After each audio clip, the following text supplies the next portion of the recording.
Hi all, it's JK here with another tips and trips video. I've been away for a couple of weeks on holiday and I've suffered a bit of flu as well, so hence the late response in videos. But the first tip is how to charge your battery properly. I've seen a few people getting confused by that. You can disconnect it the way I have been, but the best way to do it is you connect the terminal to the battery for positive, and then there's a small area there on the chassis, on the body of the car, which then you can charge the battery and it gives VW data. I'm not using an expensive super duper charger. I'm using a 15 quid or 13.99 I think it was trickle charger. Has an LCD screen, so it knows, if there's going to be a problem. If this wasn't compatible with the battery, it would error. When it's plugged in, because obviously I'm just showing you as an illustration now, it doesn't error. It detects that this is a 12-volt battery, an EFB battery, enhanced flooding battery, so it's water and acid. Yeah, what I will tell you is a lot of people tend to upgrade these batteries, so they're probably not up to the job basically. I had to charge this battery after being on holiday for a couple of weeks, and it was basically flat. It was down to 12.2 volts, and it took 6 hours to fully charge it. And then the trickle charger kicked in on this. So if, like me, you don't drive very often, I think this is still only done 2,000 miles, it's probably an idea to upgrade your battery or be prepared to keep it connected to a trickle charge. So yeah, that's the first tip. Right, the other tip, this concerns the DSG and the gears, how they all work. So it is quite confusing when you've never driven one before. To begin with, it's obviously an automatic, so all you do is, I'm in park at the minute, put your brake down as you normally would, and then put it into drive, and then obviously you're now in automatic mode. But where the confusion comes in is, you're in automatic, but you can also change gears when you feel like as well, using the paddles. So for example, while moving obviously, for example, now I'm stood still, I'm changing gears, nothing happening. But if I go forward,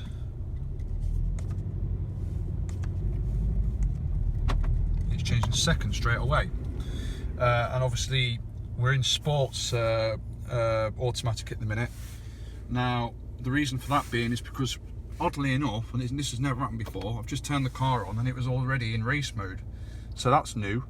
I'm not sure why it's done that. And as far as I know, there's been no software updates, so very interesting, because usually when I switch the car off, turn it on again, it's in eco mode. So that's very interesting indeed. But yeah, let me just go back to eco mode, make sure auto stop start is off, because that really does my head in. So if I go back again, because I'm on a private drive at the minute, so been a long time since I've driven this car actually. As I say, I've just come back from holiday, Christmas holiday. I hope you all had a good Christmas and New Year. And yeah, so we're in eco mode, okay? We're in drive, and there it says E1, which I'm assuming means eco 1. So if I drive, second gear, we're now in second gear. Then I stop, and it's back into first gear again, just like any other automatic. So we're going reverse.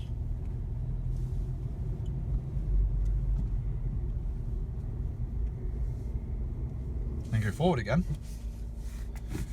You see that you can change gears yourself while in automatic. So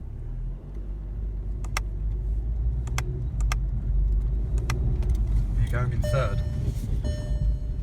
So yeah, automatic, you can change gear whenever you want basically. You can either leave it in automatic or change gear yourself using the paddles. The other thing is, excuse me, the other thing is, you put it down into drive and then go down again, we're now in sports automatic. So there, if I do it, pull it down again, it goes back into eco, put it down again, goes into sport.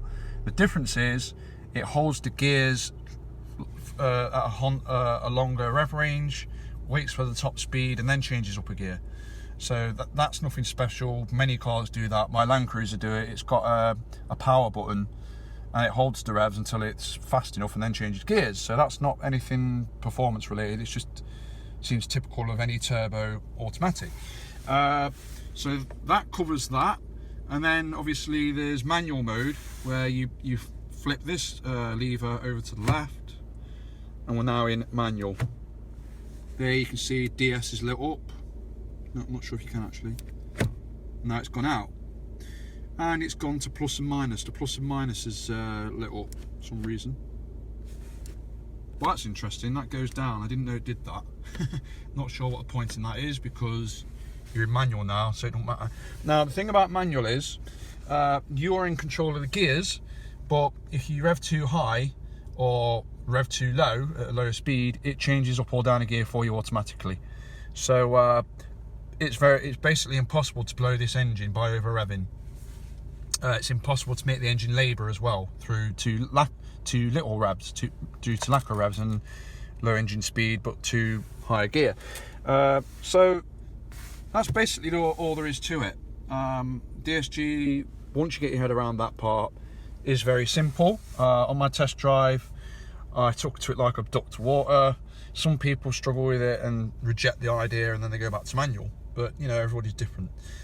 The other tip I'll give you is auto hold, being as great as it is.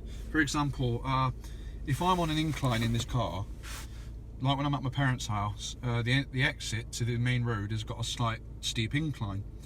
If I leave it in park and then don't use the handbrake, and then the car rolls back until it's sitting on the gears, if I then pull out, I notice that when I put my foot down on the brake and try and put it into drive, there's a bit of resistance, and I think there's a bit of a crunch as well. So obviously that doesn't sound very good or very healthy. I doubt it does any damage, because an automatic, you know, my Land Cruisers, I've done it in that, where I've left it in park on an incline and then I just pull it into drive, but I don't get any resistance. Whereas this, if I go from park to drive, there is resistance and a bit of a crunch. So the trick is to either, on an incline, either use your handbrake, which is that, or auto hold. Auto hold's best. But obviously, when you park the car up and switch the car off, the handbrake should kick in anyway. So yeah, so use auto hold when on an incline. It stops that unpleasant bit of a resistance from park to drive. Very weird, that is. Auto hold does get very irritating though, when parking, for example. So when you're in a car park, or when you're parking on your drive and you're in between cars, switch it off, because it's dodgy. I was getting a bit lazy. I left auto hold on, and I noticed that you have to give it a bit of revs before it releases, and obviously that's risky if there's a car behind you. So if I put it in drive, put auto hold on, foot off the brake, auto hold is now on. To move forward, I have to give it a bit of gas. There you go. And when you're reversing into a spot, like I do around my parents' house, I put it in reverse, it takes a bit, and then the brake releases, and then all of a sudden your car jumps a bit, which you don't want to do when you're parking. So always switch it off when parking in a car park or on your driveway. So yeah, that covers the DSG, gears, and auto hold. The other thing, the other tip is I'll give you is you can activate this handbrake even when the car's moving, which surprised me. I'm not sure why you'd want to do that, and I'm not sure if you could use the handbrake to help drift on a slippery surface. But for example, if I drive now, I'd have thought the handbrake wouldn't kick in, but there you go, it's just kicked in, and the car has slid to a stop. So yeah, it's interesting, but you can't release it unless you put the brake down, then it's released and then you can go. So yeah, it's strange that the handbrake kicks in when the car's moving as well.